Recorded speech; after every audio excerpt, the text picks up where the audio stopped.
예수님의 기대, 자비를 베푸는 믿음이라는 제목으로 오늘 나누겠습니다. 계속해서 예수님의 기대에 대해서 살펴보고 있습니다. 지난주는 믿음에 대해서 살펴보기 시작했는데, 우리의 믿음은 구원받는 순간에 가지는 믿음, 그것보다 구원받고 난 후에 예수님의 말씀을 지켜나가는 믿음이 더 중요하다고 저번주에 나눴습니다. 우리는 은혜로 구원받았고, 은혜로 하나님의 사랑으로 하나님의 자녀가 되었습니다. 은혜 받고 사랑받는 사람들이 가져야 되는 믿음은 거저 받았으니 거저 주어라 하는 믿음입니다. 예수님이 우리를 위해 희생하셨듯이 우리도 남들을 위해 희생을 해야 되고, 예수님이 우리를 위해 자신의 모든 것을 내어주셨듯이 우리도 다른 사람들을 위해서 우리의 모든 것을 내어줄 수 있어야 됩니다. 그럼 믿음은 공부하는 것도 아니에요. 공부해서 얻어지는 것도 아니고, 믿음은 또 과시하라고 주시는 것도 아니에요. 믿음은 단순하게 천국 소망을 가지고 예수님의 말씀을 따라 사는 것, 그것이 믿음입니다. 그 중에서도 예수님의 말씀을 따라 사는 것, 그것이 나만을 위한 삶, 나는 말씀을 잘 따라 살기 때문에 나는 만족이야, 자기 만족을 위한 삶이 아니라 남을 위한 삶, 특히 이타적인 삶을 살라고 우리에게 믿음을 주셨습니다. 구원이라는 것은 내가 받는 거예요. 내 믿음으로 내가 구원받는 거예요. 나를 구원하는 일이 있어야 돼요. 하지만 우리는 구원받자마자 천국까지는 안 해요. 어떤 불교 스님이 어떤 영화를 만들었는데, 거기서 많은 질문들이 나오는데, 그 중에 첫 번째 질문이, 하나님은 구원받은 사람들 구원을 해놓고 왜 천국에 바로 데려가지 않으시냐는 거예요. 구원하셨으면 천국에 가는 것이 목적이면 천국으로 바로 데려가시면 끝인데 왜 구원해 놓으시고 이 땅에서 계속 살게 하시느냐? 그것이 그 불교 스님의 질문이었어요. 그러니까 하나님이 구원해 놓으시고 이 평생을 살게 하신 이유가 있다는 거죠. 이 평생을 살아갈 때 우리가 믿음을 가지고 살아야 되는데, 그 믿음은 다른 사람을 사랑하고 함께 천국을 이루고 함께 천국을 가자 하는 그 믿음이라는 거예요. 여러분, 지금까지 교회 생활을 쭉 하시면서 봉사하고 전도하면서 여러 가지 교회 일들, 교회와 연관된 일들을 하실 때에, 그 일들을 할 때 여러분의 원동력은 아마 여러분의 영혼, 아니면 여러분이 받아야 되는 상급이었을 거예요. 그래서 내가 이렇게 열심히 하면 상급 받을 거고, 이렇게 열심히 하면 하나님이 기뻐하시고 나는 하나님이 사랑하시는 사람이 될 거야, 그런 원동력으로 아마 교회에서 일을 하셨을 거예요. 모든 교회 일은 상급과 연결됩니다. 그래서 분명히 상급을 바라보고 일을 해야 됩니다. 그런데 그 가운데 나의 상급, 내가 받을 상급만을 강조하게 되면 오히려 교회는 경쟁의 장소가 됩니다. 서로 나누어주고 서로 베푸는 것이 아니라 내가 받아야 되는 상급을 취해야 되기 때문에 서로 경쟁하는 것이 교회가 돼요. 그러니까 하나님께 잘 보여야 되고 기쁨이 되어야 되고 영광이 되어야 되는 것은 맞는데, 다른 사람을 누르고 다른 사람이 못 받고 나만 받는 것처럼 행동해서는 안 된다는 거예요. 사람들은 대부분 자신이 믿음을 가지고 하는 일을 열심을 내서 합니다. 또 그 자신이 열심을 내서 믿음이라고 하는 그 일들이 하나님과 되게 연관이 되어 있다고 생각을 해요. 그런데 잘 보면 우리가 열심을 내고 우리가 정말 봉사하는 그 일이 하나님과 연결이 되긴 하지만, 또 많은 경우에 그냥 나의 만족과 나의 열심인 경우가 더 많다는 거예요. 만약에 우리가 나의 열심, 나의 일이 하나님이 기뻐하실 거야 라고 내가 판단해서 하면, 내가 상급을 받기 위해서 때로는 남을 희생할 때가 있어요. 희생시킬 때가 있어요. 세상에서 악덕 기업주 이렇게 이야기를 하면 자신의 성공을 위해서, 자신의 회사를 키우기 위해서도 자신의 가족들의 어떤 번영을 위해서 부하 직원들이나 아니면 그 자신들의 직원들을 야근을 시키거나, 그래도 야근 수당도 안 주거나 계속 일을 시키는 그런 경우가 있습니다. 그래서 그런 희생을 당연하게 여기는 경우가 많이 있습니다. 그러니까 천국에서의 나의 상급만을 강조하게 되면 모든 일에 있어서 나만 중요시하게 되고, 그렇게 되면 다른 사람을 희생시키게 되는 그런 경우를 보게 됩니다. 그런 쉬운 예를 들면, 우리는 전통적으로 하늘나라에서 가장 많이 상급받는 일을 뭐라고 여러분 많이 배우셨습니까? 하늘에서 가장 상급을 많이 받는 사람은 뭘 많이 하는 사람입니까? 전도를 많이 하는 사람이 여러분 가장 상금 많이 받는다고 얘기 들었죠, 그렇죠? 그래서 어떻게 해서든지 우리는 한 명이라도 전도하려는 그런 애를 쓰지 않더라도 그런 부담감을 항상 가지고 있습니다. 근데 그렇게 전도를 많이 해야 된다라고 부담감을 갖고 열심히 일하시는 분들을 보면 그 과정 가운데서 남에게 피해를 주는 경우가 많이 있어요. 그러니까 우리가 흔히 이제 요즘에도 그런지 모르겠지만 지하철에서 시끄럽게 떠들면서 정지하는 목소리로 이렇게 전도를 한다거나 아니면 직장에 자신의 상사로서 그런 지위를 이용해서 부하 직원을 강제로 교회로 데리고 온다거나 다른 종교 사원, 뭐 절이나 이슬람 사원에 가서 찬양을 하고 기도를 한다거나 하면서 남의 기분을 불쾌하게 하면서 전도하는 것을 우리는 믿음이 좋다 이렇게 생각하는 사람들이 꽤 있습니다. 또 이제 그렇게 남에게 피해를 주면서 하게 되면 욕을 얻게 되고 핍박을 받게 돼요. 그러면 그 핍박과 욕이 상급이구나 라고 생각을 하면서 오히려 기뻐해요. 그 남에게 피해를 주고 자신이 잘못하고 욕을 먹는 그것을 은혜다 라고 생각하는 사람들이 또 더러 있습니다. 그러니까 지난 20-30년 동안 한국교회가 이런 남을 전혀 배려하지 않는 나의 상급만을 위한 일들을 해왔기 때문에 나만의 믿음을 위한 일들을 버젓이 해왔기 때문에 이제 더 이상 전도가 안 되고 더 이상 한국교회가 복음을 전하는 길이 차단되었습니다. 이런 모든 행동들이 하나님의 일을 하긴 한다고 하지만 나의 영혼이 받게 되는 상급, 나의 믿음만을 강조하고 나의 만족만을 생각하면서 하는 것이기 때문에 이것이 다 잘못된 믿음에서 비롯되었다는 거예요.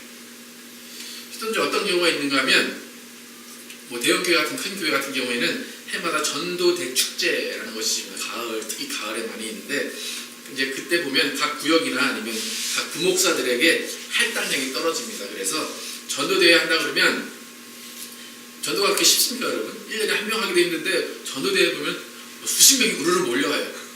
그때 잘 보면 길거리에서 노숙자들 돈 주고 데려오는 사람들이 많이 있어요. 요즘엔 또 어떻게 하냐면 인터넷 아르바이트 사이트에 이제 올려놓습니다. 그래가지고 3시간에 25,000원 드립니다. 그래서 앉아만 계시면 됩니다. 그래가지고 전도 집회 동원하는 아르바이트가 있어요. 저희 친척 중에도 그 아르바이트 되게 선호하는 친척이 있어서 교회를 안 다니는데도 불구하고 맨날 그런 집회에 참석한다고 그래요. 여러분 아르바이트 학생은 좋은 일이에요, 그죠? 그들이 쉽게 돈을 벌 수 있는 일을 교회가 해주기 때문에 좋은 일이지만 잘 보면 오히려 성도들의 귀한 헌금을 그렇게 낭비하게 되면서 자신의 목적과 목표를 달성하려는 그런 잘못된 믿음에서 나타난 일입니다. 이런 모든 열심과 모든 자신들이 하는 행동, 이 정말 자신의 만족감을 느끼게 하는 이런 모든 행동들은 예수님의 마음을 모르는 거예요. 예수님의 성품을 모르는 거예요. 예수님을 오해하고 믿고 있는 거예요. 그럼 예수님은 어느 누구보다도 하나님과의 관계를 중요시 여겨요. 그래서 하나님께 칭찬받으려고 하고 하나님께 영광 돌리려고 하는 분이 예수님이에요. 예수님은 아버지의 일생을 위해서 자신의 목숨을 바치셨어요. 아버지의 뜻을 이루기 위해서 자신의 목숨을 바치셨어요. 하지만 오늘 본문에서 알 수 있듯이 예수님은 자신이 하나님께 영광을 돌리는 그것 때문에 사셨지만 그 가운데 남을 배려하는 믿음을 가지라고 알려주십니다. 오늘 본문 보시면 안식일에 일어난 일이에요. 안식일에 제자들과 예수님이 이제 안식일에 밀밭 사이로 쭉 이제 걸어가십니다. 근데 제자들 중에 아마 배고팠던 사람들이 있었던 것 같아요. 그래서 그 중에 몇몇이 슬쩍 이제 그 밀밭에 있는 이삭을 따서 이제 먹었습니다. 근데 이제 바리새인들이 왜 거기 있었는지 모르겠어요. 근데 바리새인들이 그 모습을 봤어요. 그리고 이제 저들이 율법을 범했다. 안식일에 일하지 말아야 되는 율법을 범했다라고 예수님께 이제 항의를 합니다. 이삭을 줍거나 이삭을 뜯는 일은 일이에요. 몸을 구부리는 것이 일이기 때문에 바리새인들은 절대로 그런 일을 안식일에 하지 않았어요.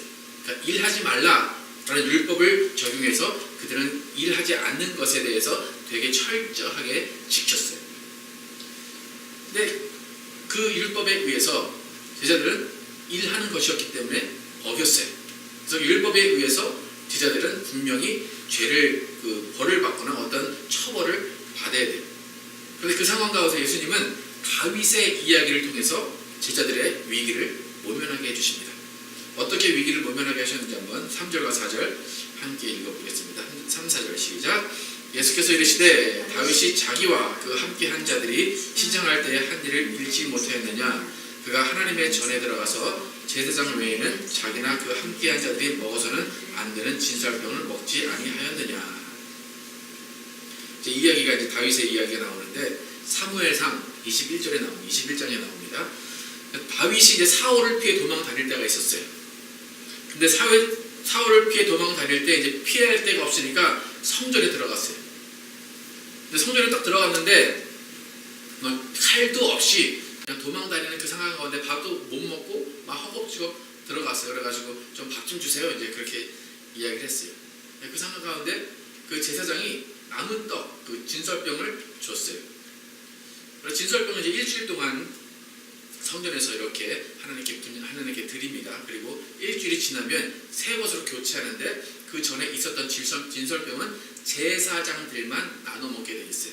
버릴 수가 없고 제사장들이 나눠 먹게 돼 있어요. 율법으로 제사장만 먹고 다른 사람은 먹지 못한다. 그게 율법이에요. 근데 이 시대에 이제 아히멜렉이라는 제사장이 그 배고파하는 다윗을 불쌍히 여겨서 그 진설병을 나눠주고 그 동료들과 함께 먹게 됩니다. 그럼 그들은 율법을 어긴 걸까요? 아니면 어긴 걸까요? 율법을 어긴 거예요. 하나님은 그들에게 율법을 어긴 죄를 묻지 않으셨다는 거예요. 분명히 예수님이 제자들과 함께 했을 때 제자들은 율법을 어긴 상황이에요. 그런데 다윗의 예를 드시면서 이것 봐라, 다윗도 율법을 어겼지 않냐? 근데 하나님이 아무 말씀하지 않으셨다. 이런 논리로 지금 예수님이 말씀하시는 거예요. 어떻게 보면 자기 편 감싸주기 같죠, 그죠? 요즘 법꾸라지라는 그런 말을 많이 하는데 법을 이용해서 오히려 그 법을 어긴 사람들을 감싸주는 그런 행위를 예수님이 하신 것 같아요. 근데 예수님이 여기서 그친 게 아니라 또 5절에서도 말씀하세요. 5절 함께 같이 한번 읽어보겠습니다. 시작. 또 안식일에 제사장들이 성전 안에서 안식을 범하여도 죄가 없으면 너희가 율법에서 읽지 못하였느냐. 여러분, 안식에 일을 하면 안 되는 것이 좀 아까 율법이었죠. 성전 안에서 일하는 제사장들은 안식일에 뭘 합니까? 일을 합니다. 그죠? 주일의 목사는 여러분은 주일이 휴일이지만 저는 주일이 일하는 날이에요. 그죠? 그거와 똑같아요. 제사장은 안식일에 일하지 말아야 되는 그 율법을 지키지 못하는 사람인데도 불구하고 하나님은 괜찮다. 안식일을 범해도 아무런 죄가 없다라고 하신다는 거예요. 그러니까 안식일이 결국에 누구를 위해 있느냐는 거예요. 안식일에 쉬는 것, 일하는 것, 그것이 어떤 기준으로 있어야 되느냐 그거예요. 그러니까 오늘 이 본문이 안식일에 관한 본문이긴 하지만 예수님은 안식일에 관한 것만 말씀하시는 것이 아니라 조금 더 넓게 해석하셔서 안식일뿐만 아니라 예수님의 생활 방식, 예수님의 삶의 가치, 예수님의 신앙 방식에 대해서 이야기를 하세요. 오늘 7절과 8절에서 예수님이 어떤 신앙 가치를 가지고 어떤 생활 방식을 가지고 계시는지를 한번 함께 읽어보겠습니다. 7절과 8절 함께 읽겠습니다. 시작. 나는 자비를 원하고 제사를 원하지 아니하노라 하신 뜻을 너희가 알았더라면 무죄한 자를 정죄하지 아니하였으리라. 인자는 안식일의 주인이라 하시니라. 나는 자비를 원하고 제사를 원하지 아니하노라. 호사 6장 6절에 있는 말씀을 예수님이 인용하시는 거예요. 함께 한번 호사 6장 6절 함께 읽겠습니다. 시작. 나는 인애를 원하고 제사를 원하지 아니하며 번제보다 하나님을 아는 것을 원하노라. 분명히 바리새인들은 자신의 입장에서 율법을 안 지킨 그 제자들을 정죄하는 것은 당연한 일이에요. 이들이 잘못한 게 아니에요. 이들의 신앙은 올바라요. 그렇게 해야 돼요. 율법을 온전히 지켜야 돼요. 그런데 예수님은 이 사람들의 신앙만을 말씀하신 것이 아니에요. 안식일에 일하지 않는 거 맞아. 하지만 신앙 너희가 좋아. 믿음 좋아. 하지만 예수님이 말씀하신 것은 신앙만을 염두에 두신 것이 아니라 신앙과 삶의 조화를 말씀하신 거예요. 그러니까 맹목적인 헌신, 그냥 문자적인 것을 받아들이는 그것보다 친밀한 교제를 이루는 그 믿음, 하나님과의 관계 가운데 친밀한 교제가 어떤 것인가, 하나님이 원하시는 친밀함이 어떤 것인가를 알려주시는 그런 믿음을 알려주셨다는 거예요. 우리가 많은 경우에 하나님을 바라보고 하나님 믿습니다 라고 말하면서 하나님만 바라보면서 세상을 등지고 세상을 무시하면서 갈 때가 있어요. 그러다 보면 내 주위의 사람들의 어려움을 외면하면서 우리가 내 믿음을 지킬 때가 많아요. 우리의 신념 가운데 믿음은 빈틈이 없어야 돼 라고 생각해서 철저한 헌신이 있어야 되고 시간은 철저히 지켜줘야 되고 성전은 거룩해야 된다는 그런 믿음, 그런 철저한 믿음 때문에 다른 사람의 사정을 외면할 때가 있어요. 그럼 예수님이 말씀하시는 게 그 철저한 믿음 좋다 이거다. 근데 그 철저한 믿음에 다른 사람을 배려하는 것이 없으면 그게 무슨 소용이냐 이거죠. 주일날 교회를 안 나오는 사람이 많아요. 근데 그걸 정지하기 전에 뭘 먼저 해야 됩니까? 그 사람이 어떤 상황에 있는가를 먼저 알아야 된다는 거예요. 그것이 예수님이 말씀하신 것이 바로 그런 의도예요. 집에는 쌀 한 톨이 없어요. 그런데 헌금해야 된다고 대출받아서 헌금하거나 자신은 신앙의 할도를 다 해야 된다고 아무것도 없는데 어서 빌려가지고 뭘 한다거나 그런 사람들은 대부분 그렇게 하면서 되게 뿌듯해요. 아, 나의 믿음 세상이 감당하지 못하는 믿음이야. 남들은 나를 못 따라해. 근데 그런 믿음 가운데 자기 가족들은 배고픈 배를 움켜쥐고 있고 자식들은 그 남은 빚을 또 안고 갚아야 되는 그런 상황. 여러분 그것이 올바른 믿음일까요? 그것이 바른 믿음일까요? 여러분? 그것은 가지고 있어야 되는 믿음이 아니라 오히려 버려야 되는 믿음이에요. 그런 믿음을 이단들이 많이 강조하죠. 그죠? 집 팔고 팔아서 하나님께 헌신하십시오. 그러면 하나님이 다 채워주실 것입니다. 그러니까 내 믿음 좋은 것 만족하려고, 내 믿음 좋은 것 보여주려고, 내가 하나님 앞에서 이렇게 했습니다라는 것을 과시하려고 하다 보면 그것 때문에 남을 희생하게 할 때가 있다는 거예요. 예수님은 차라리 그 믿음 버려라 그거예요. 차라리 다른 사람을 위해서 율법을 범하는 것이 더 낫다라고 말씀하신다는 거예요. 하나님은 나 혼자만 만족하는 그런 믿음 원하시지 않으세요. 절대 그런 사람에게는 30배, 60배, 100배의 결실을 맺지 못하게 하신다는 거예요. 그런 사람이 있는 가정, 그런 사람이 있는 직장, 인간관계는 깨어질 수밖에 없다는 거예요. 오히려 하나님에 대한 오해를 더 증폭시킬 수밖에 없다는 거예요.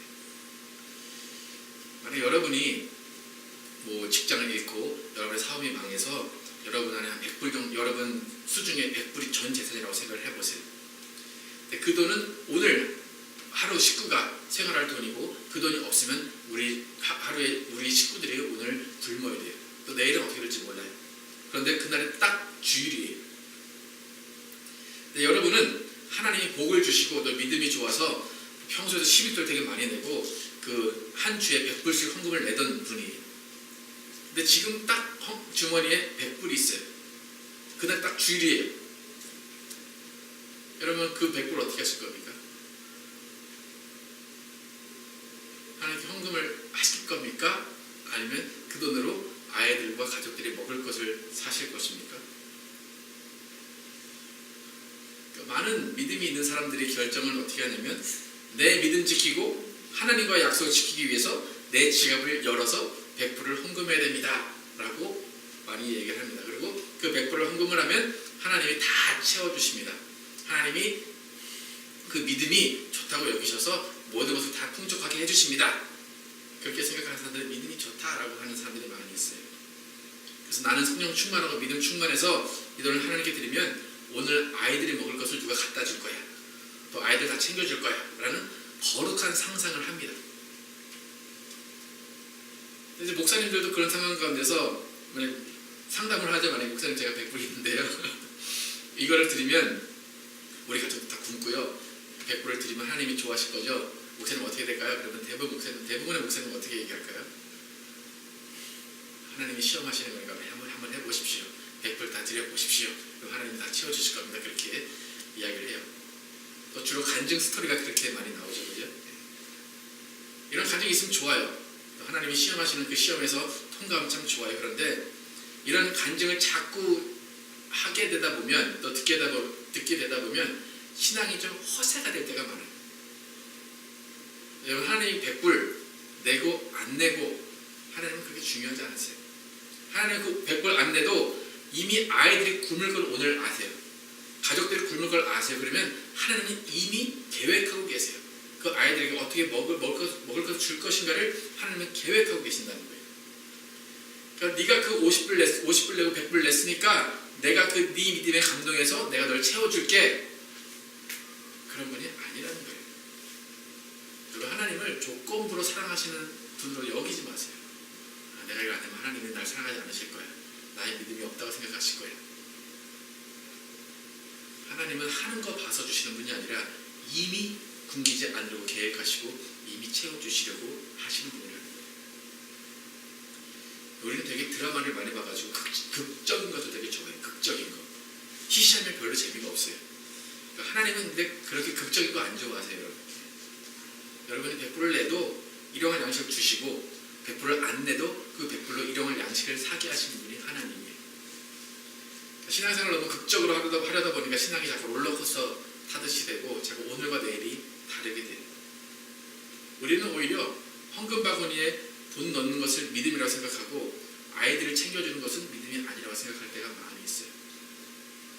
여러분 오늘 본문에서 보면 배고프면 어떻게 하래요? 그냥 성전 안에 있는 진설병 먹어라. 그것이 하나님의 마음이고 예수님의 마음이에요. 또 오늘 설교를 들으시고 또 여러분 머리를 회전하셔서 주일 안 지켜야 되는구나. 헌금 오늘 좀 빼고 오늘 우리가 좀 배를 불려야 되겠다. 그렇게 생각하지 마시고 제가 말하는 주제를 좀 잘 파악을 하시면 됩니다. 중요한 것은 하나님은 우리의 일상의 삶을 포기하지 말라는 거예요. 가족을 돌보지 않고 다른 사람에게 폐를 끼치면서까지 믿음이라고 강조하지 말라는 거예요. 그런 헌신과 믿음을 요구하지 않으신다는 거예요. 여러분 목사는 요구할 수 있어요. 목사는 그렇게 얘기할 수 있어요. 하지만 하나님은 요구하지 않으세요. 만약에 하나님이 너의 지금 있는 그 재산을 다 줘라. 가족이 굶어도 가족이 어려운 상황에 있어도 나의 모든 걸 다 줘라 하시는 사람들은 은사가 있는 사람들이에요. 그런 은사가 있는 사람에게는 줘라 하시지만 보통 사람들에게는 그렇게 안 하신다는 거예요. 그러니까 우리가 돈을 하나님께 헌금을 내든 안 내든 하나님은 그 안에서 다 선하게 일하신다는 거예요. 오늘 본문에서 일상을 얘기하세요. 오늘 예수님이 제사장의 일상을 말씀하세요. 예수님이 말씀하신 제사장의 일상은 뭡니까? 안식일을 어떻게 하는 것이 제사장의 일상입니까? 안식일을 범하는 것이 제사장의 일상이에요. 우리 본문을 안 읽으셔서 네, 안식일을 범하는 것이 제사장의 일상이에요. 그 외의 사람들은 안식일을 거룩히 지키는 것이 일상이라는 거예요. 그리고 자신의 삶의 터전으로 돌아가서 자신들이 안식일에 거룩히 받은 그 말씀들, 그 은혜를 가지고 믿음을 또 세상에 보여주는 것이 일상이라는 거예요. 여러분 믿음은 교회에서 자랑하지 마시고 세상에서 믿음이 어떤 것인가를 자비함을 베푸시고 은혜를 베푸는 것으로 여러분의 믿음을 보여주시기 바랍니다. 호세아 6장 6절 다시 한번 읽어보겠습니다. 호세아 6장 6절 시작. 나는 인애를 원하고 제사를 원하지 아니하며 번제보다 하나님을 아는 것을 원하노라. 인애를 원하고 제사를 원하지 않는다. 자비함을 베푸는 것을 원하는 것이지 자비함을 베풀 그 시간에 나 교회 가야 된다라고 교회 오지 말라는 거예요. 번제보다 하나님을 아는 것은 뭐냐면 교제하는 거예요. 교제하고 서로 친밀한 관계를 갖는 것을 더 원한다는 거예요. 여러분 우리의 신앙과 믿음은 롤러코스터 타는 것 아닙니다. 우리의 신앙과 믿음은 일상입니다. 일상에서 어떻게 하는 것이 우리의 믿음이라는 것을 여러분 기억하시기 바랍니다. 기도는 꼭 기도원에 가야지만 잘 되는 게 아니에요. 평소에 기도하시고 말씀 보시면 됩니다. 신앙은 뭡니까? 신앙은 일상입니다. 믿음은 뭡니까? 믿음은 일상입니다. 무엇보다 여러분 한 사람, 여러분 자신만의 만족을 위한 믿음을 버리시기 바랍니다. 여러분 한 사람의 상급만을 바라는 믿음을 버리시기 바랍니다. 여러분이 하나님을 섬기는 그 믿음 가운데 가족과 주위 사람들의 어려움과 아픔을 돌아보시기 바랍니다. 그들을 아껴주고 보살피고 사랑하는 것, 그것이 진정한 믿음이라는 것을 깨달으시기를 바랍니다. 예수님이 우리에게 자비를 베풀어 주신 것처럼 우리도 가족들과 주위 사람들에게 자비를 베풀어 주는 그런 믿음을 가지시기를